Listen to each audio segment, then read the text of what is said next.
Hello everybody, Steven here with Cardboard Coalition, and today I figured we'd bring you a how to play of Scooby-Doo, the board game, right? This is obviously the deluxe edition box, but I tried to keep with all the stuff you would get in the standard edition. This is from CMON Games. It's for 1 to 5 players, ages 10 plus, and it takes 30 minutes plus to play.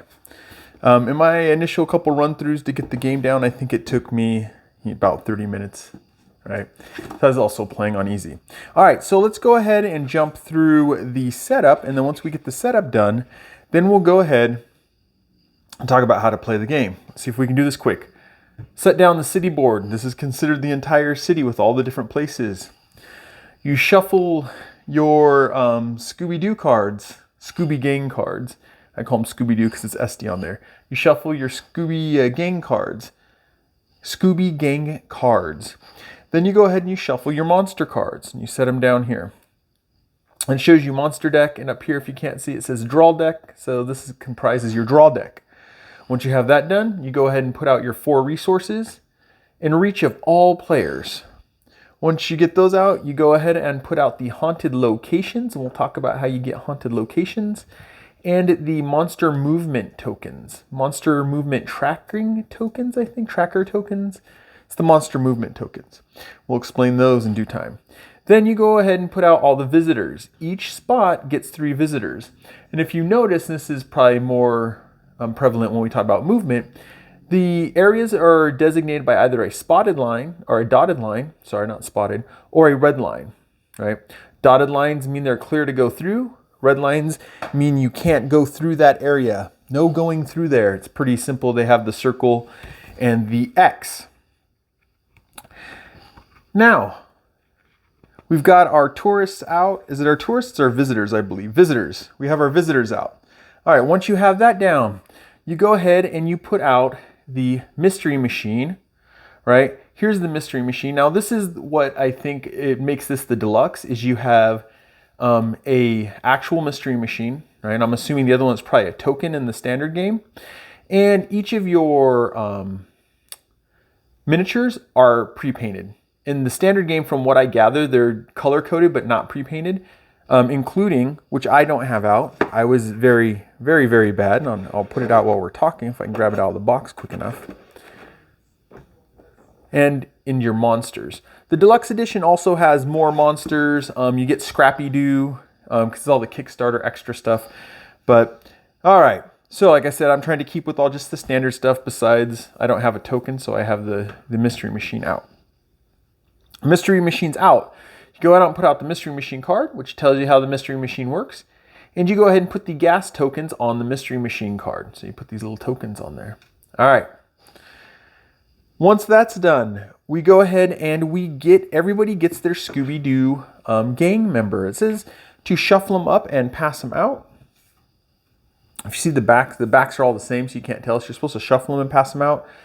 But for this, and when I was playing through to get the rules down, I used the gang, the whole gang, because it's just fun. So once everybody gets their Scooby-Doo person assigned to them, they go ahead and take their miniature and they place it in the location that's stated on their card. So if you see here, it has starting location, and it says the malt shop. So all you do is you find their starting location and you put them down there. The one thing I will say, it took me a second to kind of glance around, probably took me the longest, and it is kind of silly. But Scooby-Doo's starting position is the general store. But it should say Swamps and General Store. There's a big trade, traps crafting, but that's to explain what you do there. All right. So once you place everybody in their designated starting positions, you give each other this little sandwich, right? And it represents their special ability that they can use once a game. I'll talk about it here in a minute. In the backside, it's a munched up sandwich. Chum, chum, chum, chum, chum. A little sad there's no Scooby snacks in this, but it's okay. All right. So now everybody's got their characters. Once that's done, you go ahead and you take your monsters. I believe here we'll go like this. I do believe the standard, from what I can tell looking at the standard, I didn't find much on it. There's these 3. You have the green ghost, the creeper, and ghost clown. You go ahead and the backs are all the same. You give it a shuffle and you put out one of the villains. So there we go. We got the ghost clown out. And the ghost clown always goes to, or any of the villains, when they start at the witch's shack. That's just their starting position for all villains. Once you have that done, you decide the difficulty. Let's see if I can pull those cards out. So you have different difficulties, and they're designated by this color on the little bone and the number. So there's easy, there's medium, which is yellow and 2 bones, and then you have hard, which is 3 bones and yellow. The difference is this one, I think it's 3 to 4 resources to build the traps. This one is 4 to 5 resources. All the way through here, they're traps. Now, when you get into hard, it is 4 to 5, just like medium. But the difference is a lot of the hard traps have things that adjust permanently for the game. So once you set that trap, then you can't do this. So it says +2 Scooby game cards when frightened. And I'll explain how fright works in a minute. It says when fright, but it's when you get frightened. I'll explain how that works in a little bit. So you go ahead and pick your difficulty. We've picked easy. Then you go ahead and see, and there's a little chart. Let me see if I can grab that. There's a chart inside here, right here, and it'll tell you for the amount of players, how many traps you want to put out. 1 to 3 players, 4 traps. Let's see if I can do that. I guess you guys really don't care that much. 4 to 5 players, you put out 5 traps. So we have 5 players, we put out 5 traps. Now, after you do that, you still have one more thing to do. Well, it's really weird. In the rule book, it says pick your level, kind of get it set up, shuffle them up, and then pick, because there's always one more for each one than 5. There's 6 of each one, so you can have a little bit of variation there. But what it says is first you pick your level, you grab your cards, then you put out your monster tokens, and that's also based on the amount of players. So, or not the amount of players, sorry, not the amount of players, for what level. Easy, you put out 6 tokens. For normal, which I kept calling medium, for normal or hard, you put out 5 tokens, right? And it's weird because you get 7 tokens. But anyways, so we went ahead and we put out 6 because we are obviously playing easy. Then it says to go ahead and set those cards out like that. Once you do that, you're set up and you're ready to play. Now, how do you win the game? You win the game by gathering resources and building traps. Once you build all 5 traps, you win the game. How do you lose the game? There are a couple ways that you can lose the game. So, to lose the game, you have haunted locations, right? If you have 2 of them already out and you need to put out another haunted location, you lose the game. How a location gets haunted, where's this guy's kind of floating here? He goes somewhere. Oh, he goes right there. How a location gets haunted is all the visitors are scared out of that location, and we'll talk about how visitors get scared out of that location. If all the visitors are scared out of the location is haunted. If you have 2 haunted locations and a 3rd location loses all of its visitors and you have to put a haunted location card there, you lose the game. Now, the other way that you can lose the game is if you have to put out a monster token and you have no monster tokens left. It's going to bug me because it's flipped the wrong way. You have no monster tokens left. Here's your monster tokens. So let's say we put all these out. We'll talk about how monster tokens go out in a minute too. When we get into the monster movement, we'll talk about people getting scared and monster tokens and stuff like that. But if you need to put out a monster token and they're all gone, you lose the game. The other way, there's a 3rd way. So there's 3 ways to lose the game, 1 way to win it. So the 3rd way to lose the game is if you run out of these cards. Now you might be thinking, how would I ever run out of those cards? And what happens is every time you use a card for movement, that card ends up going over here to the discard deck. Now you do have things that allow you to take cards from the discard deck and put them in the save deck. Your save deck is, it's weird because it's called the discard. Your save deck you can shuffle and put into your draw deck when needed, but your discard cards you can't. You have to do something to get your discard cards out of here. So if you have all these cards in the discard card and someone still needs a card, game's over. All right, you lose the game. All right, so that's the 3 ways you can lose the game. Need a third haunted location? Lose the game. Need a monster token and it's not there? Lose the game. Have no more cards to deal out to other players? Lose the game. And I'll just reiterate, to win the game, you set the traps. That's the whole point of this game. Now, all right, the game goes through a couple phases, right? There's the draw and reveal phase. Then you have the move phase. Then you have the action phase. So let's go ahead and walk through this. So the draw and reveal phase. Everybody, I'm going to grab this right here. Let's see if I can do this quick. Every player gets 2 cards. All right, we'll just set them like this. Is that still in shot? That's still in shot. Good, Steven. You know what you're doing. So every player gets dealt 2 Scooby-Gang cards, which I might keep calling Scooby-Doo cards because it's a Scooby-Doo on the back. Right? Once every player has their card, they show them to nobody. You're not allowed to say what card you have, but you can hint about what you can do because you're working together. You look at your 2 cards and you decide what card you want to keep and what card you want to put into the save deck. All right. So each player will just kind of randomly go now. I just wanted to show you the first one. So each player chooses a card, right? They look, they choose, and they put a card here. They choose. I should probably flip them so you guys can see. They put a card here. And then old Fred, the player who's Fred, looks at his 2 cards without showing anybody else, picks one, and puts the other one into the save deck. Remember, if this deck runs out of cards, save deck can be shuffled and put here as your draw deck. All right. Now, once everybody has picked their card and put their card that they didn't want into the save deck, then it's reveal. So everybody flips their cards over. Boom, boom, boom. Simultaneously, though I have to do it one at a time because I'm one person. All right, everybody flips their cards, and you also take the top card of the monster deck and you set it down.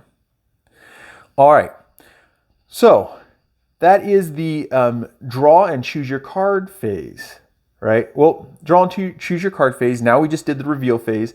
That's the second phase.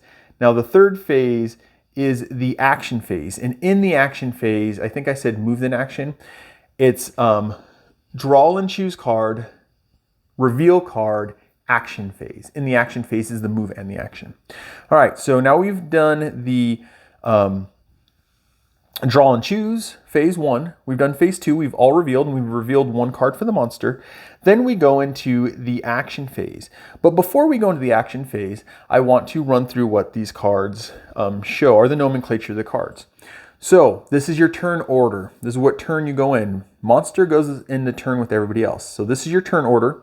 This is how many movement you can take, 0 to 2. And this is a special thing that might happen. Reveal the top monster card, right? So on your turn, you would reveal another monster card. Some don't have that, as you see right here, right? Scooby got a 0 to 3. And then over here, we got Velma. Says, if taking a resource, you may take 1 additional resource of the same kind or kinds provided by that location. So that's the extra thing she can do. Not very good for us, good for us. And then these are just basic movement. So let's see if I can show how this would work. So well, I'll just do it this way. You go in order. So in this case, Daphne goes first, right? Then we have Velma. Then we have Fred. Then we have Shaggy. Then we have Scooby, right? And then the monster goes last. Now, let me show you guys. The monster can go first, right? There's lots of different, monster has different numbers in here. They can get put into the mix. I think it's like every 4 or 5 cards, there's a monster card every 4 or 5 numbers or something like that. Maybe it varies. I think it actually varies in between those. So in this case, monster ends up going last. Now, let's talk a little bit about, monster card. Let's talk about the monster card because we went through the Scooby-Gang card. Same thing, that's your order. This is your movement. Now, with the Scooby-Gang, they are free to move anywhere they want. So where's Fred? Let's see, Fred has 3. Fred can go 1, 2, 3 if you wanted. All right, Fred can't go 1 like that because of this red line. Red line means you can't go from here into this area. So you would have to go here, then here. Right? The monsters move a little bit different. Now, one thing I will point out right now too is if Fred went into this area, he would take 2 fright because he sees the ghost clown and he goes, ah, right? What 2 fright means is that you take 2 cards from the top of here. What fright means, and it says 2 fright, is you take 2 cards and you place them face up in the discard pile. These are out of the game unless you do an action to bring them back into the game. So if Fred moves into here, he has to take fright. Now, the gang has more movement than the monster does. They're allowed to go anywhere as long as there's no red line stopping them. They can go through. Red line kind of pushes them around. Now I'll also add in the movement, we have the awesome mystery machine. Now, one of the restrictions to movement is you can't stop where another player is unless you go to the general store to craft. You can have 2 people at the general store, right? You can pass through people. So Fred has 3. I don't know why he would do it, but let's say he goes 1, 2, 3. He can do that. You can pass through an area where there is another miniature, I wouldn't say player, another miniature, say another miniature. Now, like I said, if Fred passed through here, he gets fright. The mystery machine means that 2 people can be in the same spot, right? Even though this doesn't allow, the only place you could naturally have 2 people in this game is up here in the crafting area, which is the swamps and general store. But wherever the mystery machine is, right? Woo, I'm gonna throw it. You can have 2 people. It doesn't mean that you can have 3 people at the general store though. You can have up to 2 people. Now, how the mystery machine works is it's considered part of your movement action. So let's say Daphne goes here. She decides to move the mystery machine. You take 1 token away. It leaves the game. All right, so we'd set it over here. And you can take the mystery machine and you can put it anywhere on the map. You can go anywhere on the map with the mystery machine. Now, the only thing that holds you back is you wouldn't be able to go here you'd be able to go here right now because it's just Daphne. But the other thing the mystery machine can do, let's say Fred got down here too, they can both move around with the mystery machine. It allows you to go to any place and then perform the action in that place. So the mystery machine allows you to move to any place. You can have up to 2 people in that spot and 2 people can move with the mystery machine and it takes 1 gas. Now, the what you can do in each place, it's fairly basic in the sense of a worker placement. As you have symbols, this is resources, or so it says this resource, or you can get one of these resources, which is a red resource, plus you can take 1 card. So let's say you had some cards sitting here. If you chose this option, if Daphne came over here and chose this option, she could take 1 of these cards. You take the top card and you go ahead and throw it back in there. She also can replace a visitor. So if a visitor is missing somewhere on the board, she can put a visitor back. Because remember, if the visitors disappear, place becomes haunted, right? So that symbol means add a card from the discard to the save, right, deck, which gets shuffled later when you need more cards. And this symbol means that you can replace a visitor, right? Some of them say 2 visitors. Over here, you can get 2 resources. This means you can trade any resource for 2 specifically of that resource. Over here, you can get rid of 2 fright. So if the monster has put out fright anywhere on the board, and you're not there, right, because you would take fright from going there. Not fright, sorry, monster tokens. This means that you can get rid of up to 2 monster tokens. I think that's the only one. I don't think there's a 1 monster token. Nope. It means you can remove up to 2 of these, right? Or you can get 2 blue resources. Now, the other thing that you have, and I'm just running through these really quick, you have a Scooby-Doo, a times Scooby-Doo outline and a card. That means you can take as many players as there are in the game, that amount of cards from the discard, and put it into the save deck. You got the 2 times card. Everywhere else pretty self-explanatory. You can either get a blue or a green resource here, or you can get a red resource and take 2 cards and put it over there. So on and so forth. The only one that seems a little off in a sense is right here because it just says crafting. And how that works is if someone has, let's for example, set this up. Say we're some turns in, and old Shaggy has some resources on him. And let's say because he had to run around, he has a certain amount. And I'll probably say this again, but you could only hold 6 resources per character. So let's say Shaggy comes over here. He can do that action there. He can be there because Scooby's there. So he can do that. It also even says right here, if you can see, 2 players can occupy this area. But even with Scooby there, he can go there. Now, here's how crafting works. If you start a card, let's say Shaggy starts this trap, you can start any trap. No one can try to start another trap, and you can't do them simultaneously. Everyone has to work on this trap. Once this trap's done, then you can move to the next trap. With that said, if Shaggy had all these, he moves to that position. He goes ahead and he sets down 2 of the tokens. Then he goes, oh, I have the 2 nets, 2 wrenches, 2 nets. He has created that trap, and you just flip it over. It says, or completed the trap, right? But as you can see, Shaggy here still has 1 more resource. He can go ahead and put that resource right there. And that is kind of how it works. Now, at this point, no one can work on any other resource here until this resource is finished. So Shaggy might not want to put that down depending on what other people have and what their turn orders are. So there is your action for the Scooby Gang, their movement and doing things in certain spaces. And remember, whenever they go into a space with the ghost there, or whoever the villain, the spook is, however you want to look at it, wherever they go, they have to take 2 fright, right? They don't have to stop there, right? If Fred can keep moving, what was Fred's? Fred had 3, so Fred goes 1, 2. He doesn't have to stop there. He can go over here 3, but he still has to take that fright. All right. So now we move. Let's say everybody's gone, right? They've all moved around. I know I haven't moved everybody. Let's say they all moved around. Here, we'll do this. Daphne goes here. Velma goes. I'm probably doing this in the wrong order. Oh no, Velma is this one. Velma can move 2. She goes 1, 2 because she doesn't want to go in there.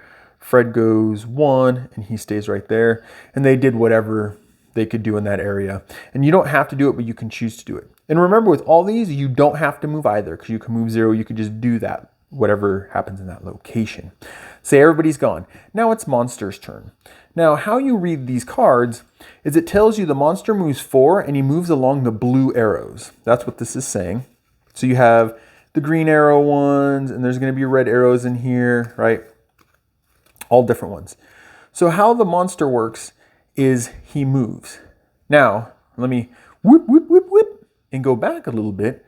So as our heroes are moving around, I should have done this, right? As soon as the monster card's revealed, and it doesn't kind of tell you the order, it just says you can do this. You can take these tokens. So monster's going to move 4. So we don't need the 5th one. So what we can do is we can look at the arrows before anybody moves, and we can go, okay, monster's going to move here, right? So Fred wouldn't want to go there. Then he's going to move here because the arrow, see down here, this arrow goes here. Then he's going to move here, right? And then from here, he moves back here. So he's kind of doing a circle. So arguably, no one wants to go in here, right? They might have wanted to go over here, and I don't know. I'm probably screwing this up really bad. Daphne can go 2, so she wants to go there because you know where the monster's going to move based on this card. So you can put those out before any of the Scooby Gang moves. Now, Scooby Gang's done all their stuff. Monster's turn to move. Monster's going to start moving. And just for argument's sake, let's say Daphne went here because she really wants the mystery machine, or she wants some of the stuff that's there. Now, one thing I'll say right now, I just thought about this. Mystery machine, you can't go to the location. You can't move 1 and then do whatever it says in this location. The mystery machine is part of your move action. So you move, then you do what's there. So in this case, Daphne would move 1 and then pick wherever she wants the mystery machine to go, right? Just keep that in mind. So we're going to keep Daphne there to explain this. So we know where the monster is going to move. So then monster goes. Monster moves to his first spot, which is down here because he's following blue. He scares Daphne. Daphne, or frightens Daphne. I keep saying scared. So she gets fright. She has to take 2 cards off the top and set them down in the discard pile. Then the monster moves here, monster moves here, and the monster moves back here. Monster has done all of their movements. Now, one thing I do need to point out, and I'll do it again. So monster moves here, frightens Daphne, frightens one of the visitors. Monster moves here, no one's there, but he frightens a visitor. Monster moves here, no one's there, but he still frightens a visitor. And then the monster moves here, no one's there. And these can go back on the board, so you can leave them out. So he frightens another visitor. So wherever the monster moves, not from where they move from, but where they go to, they frighten a visitor. Now, there's some other things that happen because we have the card. So on here, it says reshuffle the monster discard pile with the monster deck. So I would take this, because it's the last thing I was supposed to do, and I shuffle it back in here, and there's a 4 that's going to pop up again. Now, we want to talk about something. This symbol does 2 things. So let's say this card was activated, right? And ignore the little monster footprints because it's a different card. That means the Ghost Clown's going to have a special ability that's going to activate. And it says it up here. It says the Ghost Clown adds 1 monster token to any empty visitor token slot in each location the monster enters. There can only be 1 monster token per location. So if this would have popped up and he would have gone green, he would have gone here, scared that person away, and put a monster token. Then he would have gone down here for his second movement, scared that person away, and put a monster token down here, right? Because of this picture on the card. So it's the monster activation, I think, monster abilities. So that happens to monster abilities. Now, all monsters also have a passive ability. And for Ghost Clown, it says visitor tokens cannot be added to occupied slots. Haunted tokens cannot be removed from locations with monster tokens. So how I read that is, let's say someone moves around.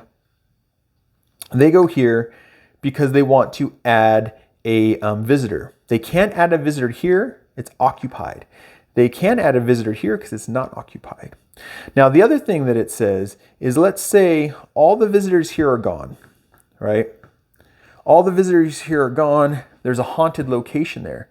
Because of Ghost Clown's passive ability, with this token there, you cannot get rid of this haunted location, right?